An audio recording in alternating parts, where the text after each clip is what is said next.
Hi guys, and welcome back to another Final Fantasy VII Remake video. It's been a bit of a long time since my last upload, I do apologise. Just been taking some time away, enjoyed the holiday while the kids have been off school this summer, and basically just taking a few weeks to charge the batteries, so to speak. But we're back today with another video, and it's going to be quite a lengthy one, and I'm really looking forward to discussing this topic with you guys, and that is the first episode of the Final Fantasy VII Remake, which we do know is going to surround Midgar alone. And we're going to take a look at some of the areas in which the game can be expanded on to make it a full-fledged game. We're going to be taking a look at the storyline already implemented in the game and see how they can expand that. We're going to take a look at maybe new additional narrative as well, and look at things like side quests that could be implemented in the game to give us a full-fledged experience. But just before we jump into today's video, I do want to remind everybody I am still running the Final Fantasy VII Remake giveaway.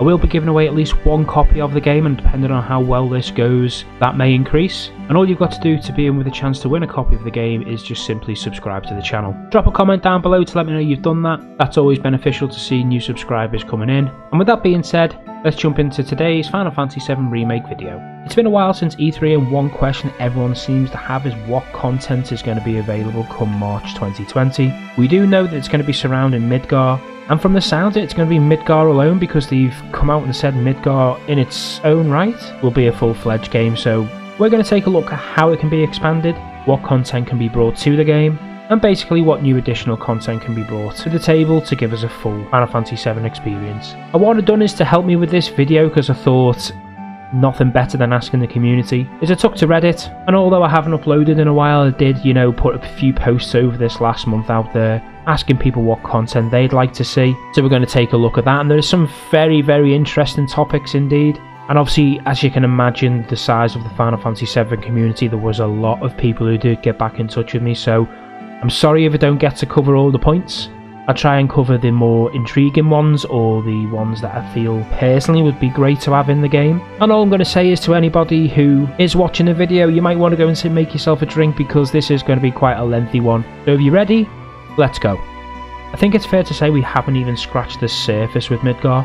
Back in 97 it was all very linear. We got maybe 4 to 6 hours of content, and the dialogue was very bare bones to say the least. But what we do know, especially from the new Final Fantasy VII Remake trailer, is when the camera pans out from Aeris to the Shinra building, you can see how big, how immersive, and you can just basically see the rustle and bustle of Midgar. And we're going to make a few points just before we start on the actual size of Midgar. On screen now you'll see a railway system, and if you do want to take a look at this more in depth of the areas on the map, I will leave a link down below to my Twitter account where I will post a picture for you to study, but I think it's fair to say this place is ginormous.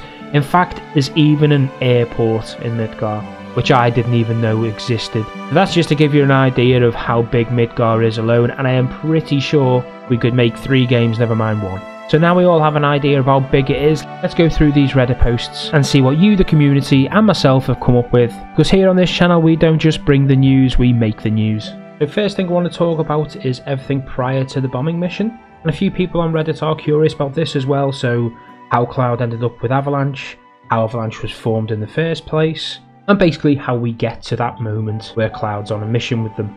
Because of what I've heard from the people who've actually played the demo at E3 and various other places, the game doesn't actually start at the same point it did back in 97, so it doesn't actually start with Cloud jumping off the top of the train. There is actually an expansive story arc before that, and that could only mean that maybe something like this is getting looked into. And I think it's something that they can really flesh out and add some padding to, because it is a massive part of the story arc that, as I say, was only very briefly brushed upon back in the original. I do know a lot of the community would like a bit more backlore into Avalanche especially. So Avalanche isn't just the 4 or 5 people that you see on screen. There is a bigger story surrounding Avalanche. They obviously add more members that have put their life on the line, so to speak.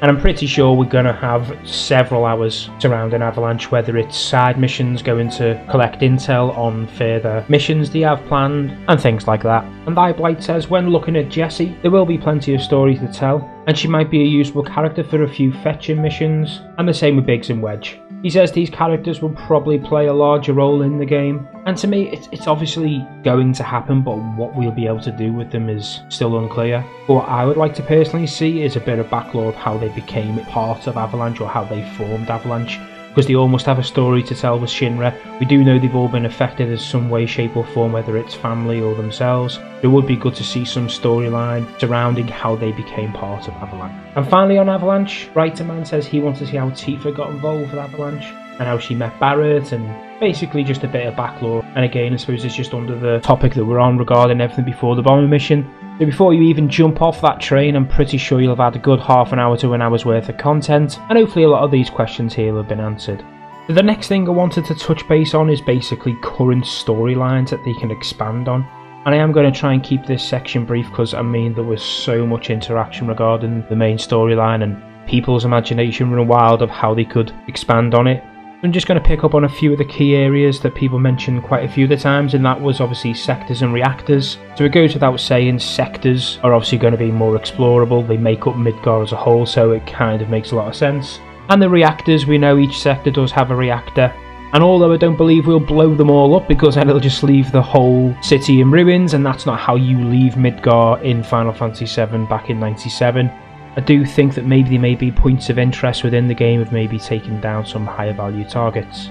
But I Blight again says more on the sectors, and and does confirm this is obviously a given, but he really wants the upper plates to be such a stark contrast to the lower slums, so getting that feel of how, the rich and the poor within Midgar. Mr. Nepper goes to say, well, he thinks they'll probably blow up more than 2 reactors, if not all of them. I disagree for what I said earlier. Can't see that being a storyline because you don't leave Midgar in that type of ruin. Fourth Wade 1 said he had a discussion regarding reactors with friends on Discord, basically that a few of the sectors weren't even explored, but goes on to say there might be some optional dungeon types of places to get loot. Maybe there might just be points of interest to take down high value targets, some story driven motives surrounding Shinra, and because the Shinra are going to be more involved. We're going to find out more about Shinra as a company as a whole. So yeah, it makes a lot of sense to me to be able to explore these. And another part of the actual storyline, which I think will be really padded out well and be really gut-wrenching, will be that of the falling of the plate sequence. Because we're going to have obviously actual voice actors in this game, so we're going to see characters' reaction, we're going to see points of views, the aftermath, basically the rebuilding of Sector 7. And I just think the fact that we're going to get to know Jesse, Wedge and Biggs that little bit more and feel closer to them as part of the team, that particular moment is going to be, let's just put it down as a tearjerker. As Shiloh Yo says here, it'll be more emotional, and he just basically goes over what I've just said. Seeing shots of families in their homes will be a bit more surreal, and obviously Barrett's reaction at the end will, I'm sure, rage a lot of us in wanting to take down the Shinra. Another area that people wanted to see expanded is Aeris's story arc surrounding the Ancients. And in the trailers we do start to see Aeris getting tormented by black spirits and God knows what they are. I know there's an explanation for them all, but it's still kind of unsure on what we can expect on that front. But a bit of backlore on how Aeris became living in Midgar. I know again that there is this explained when they go to see Aeris's mother, and she explains how she adopted Aeris. And I suppose that will go into a bit more depth for us as well. I'm really excited to see that. And there's so much storyline that I could go on and on and on about, but they're the main ones that I kind of wanted to look into. You could probably look into the Turks a bit more as well. Shinra, Hojo, there's quite a lot of areas that they could expand on, but we could go on and on, but maybe that's all I want to look at in the sense of storylines at the moment. I think a lot of people would settle for, an in-depth look in Avalanche, the main characters and how they got there and why they're in Midgar. So we'll move on to additions and side quests that could potentially make it into the game to obviously give us that bit more of a immersive feel into the Midgar world. And the things like the side quests and add-ons are probably the one that's been discussed the most within the Reddit post, so I'll try and just go through all the main ones first and see how we get on. So things I personally would like to see do crop up in a lot of these Reddit comments. So first off, Medieros says he would like to see Sector 7 be brought to life again by having the inhabitants give you missions. Cloud was once a mercenary, so he'd be likely to do the odd job for people. Yeah, I do get why people would want to have side missions in this game. Again, Braddock Heps, there's bounty side quests where you hunt monsters or high profile Shinra personnel. Lost in Conf says something similar about them probably adding a lot of side quests that you can take on from NPCs within Midgar. And Razor says he'd like to see side quests restocking 7th Heaven, whilst being able to explore new sectors, expand the sewer gameplay, and expansions of previous areas. So yeah, it kind of all coincides with each other. I would love to see some type of bump boards, similar to them ones in Final Fantasy 15. I must admit, I did enjoy them. I just didn't enjoy the way you got around the map, so they might be interested in a hustle and bustle of Midgar and walking or getting the train in between sectors at certain times of the day. As mentioned, your general side quests and gathering materials for specific people. I think it'd be really great if these would all count towards like a weekly overall leaderboard system within the community, or even a commendation structure similar to the Division, where you have to maybe do said certain side quest in a certain amount of time under a certain amount of restraints, or whether it be just basically killing a certain type of monster so many times. And obviously as you unlock commendations, you unlock apparel and cosmetics and, you know, colour variants, just basically all cosmetic things. I think it'd be really, really cool. Few worthy mentions just before we wrap this video was that Blight said that he'd like to see the introduction of vehicles. Obviously we know they're in the game. Don't know if we'll be able to drive them. Don't think it'd work, to be honest with you, because you need to be on foot to fight monsters in between the sectors, because I'm gathering there's going to be some areas of interest where you're going to be able to level up and things, so I don't see how that kind of coincides with driving vehicles. Maybe the train system may be used to obviously travel from point A to point B, if Midgar is that expansive that we know it can be. You know, as mentioned at the beginning of the video, it's got an airport in one of the sectors alone, so they're not going to expect you to walk right across the width of Midgar, so to speak, to go and do something. So maybe the train system might be a key figure in this game to get in about the streets of Midgar. And that also coincides with Zynga's comment that we've seen scenes where you're travelling by train, and also Cloud on a motorcycle with Jesse. Yeah, I get all that. Maybe a motorbike like Zynga states there, going on a highway for instance, just to get from point A to B. Worth a mention. And that's it for today's video. I must admit it's gone on a bit longer than I first anticipated, and it could have easily gone on for a lot longer if we were to discuss every option mentioned in the Reddit post, but we'll cut it there. But if there's any ideas that you've come up with that you'd like to see in the first instalment, please drop them down below. I really want to discuss this with all of you. I think it'd be great for us to do as well, giving all the community food for thought and keep us all going until March. And also let me know down below if you have enjoyed this type of video where we come up with concepts and ideas rather than just bringing you the news. Because I personally, I sit at home and I come up with all these ideas of all the games that I play, of what I'd like to see in the game.